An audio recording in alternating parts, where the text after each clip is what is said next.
இன்னா செய்தாரை ஒருத்தல் அவர் நாண நன்னயம் செய்துவிடல் என்பது தெய்வ பண்பு.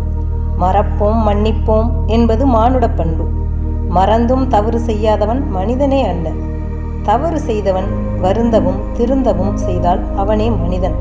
தவறு பற்றியும் மன்னிப்பு பற்றியும் கவியரசு கண்ணதாசன் கூற்றை வாசித்தேன். நீங்களும் கேளுங்கள், யாசிக்கிறேன். சந்தோஷத்தை, சஞ்சலத்தை, சிலிர்ப்பை என்று ஏதோ ஒன்றை தருவதாக. முதல் தவறு மட்டும் அச்சத்தையும் முதல் மன்னிப்பு கோரல் வெட்கத்தையும் தருவதாக. மன்னிப்பு கோரலுக்கு பயந்தே பல தவறுகள் கருவிலேயே இறந்து விடுகிறது. பிறகு எல்லாம் பழகி விடுகிறது. செய்தவருக்கு எந்த தவறும் கேட்பதற்கு எந்த மன்னிப்பும் குற்ற உணர்வு தருவதில்லை. அப்புறம் பார்த்துக்கலாம் என்கிற மனநிலை இருக்கிறவரை தவறுகள் தொடரும். கடவுளே எத்தனை பெரிய தவறுக்கும் பாவ மன்னிப்பு தரும்போது மனிதர்கள் மீதான அச்சம் எதற்கு? மன்னிப்பு கேட்கிற எத்தனை பேருக்கு பாதிக்கப்பட்டவரின் மனநிலை புரியும்?